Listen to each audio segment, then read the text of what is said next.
Hey everyone, in this video I'll show you how to use Vercel environment variables in your code. Let's get straight into it.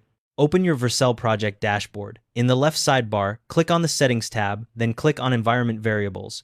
You'll see the Add New Form section at the top with key and value input fields. Now, we'll add a new variable. In the name field, type the name of your environment variable, for example, API_URL. Then, in the value field below it, paste in the actual value. This could be a URL, an API key, or any other data your code needs. The value is encrypted at rest, so it's safe to add sensitive data like authentication tokens or private keys here. Below the value field, you'll see the environment checkboxes. This is where you choose which environments the variable should apply to production, preview, or development.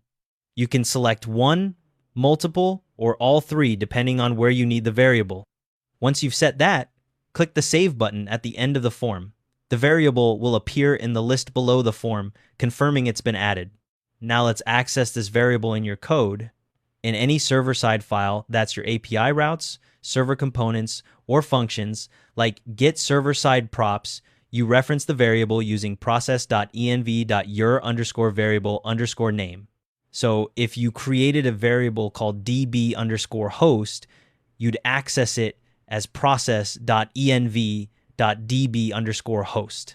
This loads the variable into the node environment automatically, and it's available immediately in your server-side code. If you need the variable accessible in browser JavaScript, you need to prefix the variable name with next_public_ when you create it back in the dashboard. So that would be next_public_your_variable. Only variables with this prefix reach the browser. Everything else is server only and stripped from the client bundle. If you accidentally add the next_public_ prefix to a secret, that secret ships in your client bundle in plain text. For local development, open your terminal in the project root directory and run vercel.env pull.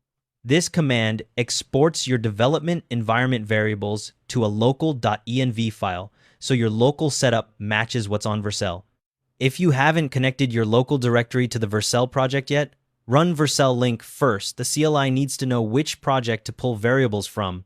If you're using Vercel dev to run your project locally, you can skip this step entirely, as Vercel dev automatically downloads the development variables into memory. Finally, trigger a new deployment. You can do this by pushing a new commit to your Git repository or by clicking the redeploy button in the Vercel dashboard.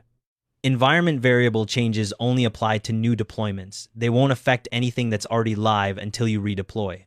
If your variable isn't working as expected, print out the variable's contents in a server-side log to verify it's loading correctly. The .env file created by vercel.env pull should be in your .jit-ignore so you don't accidentally commit your environment variables to your repository. That's the full process for using Vercel environment variables in your code.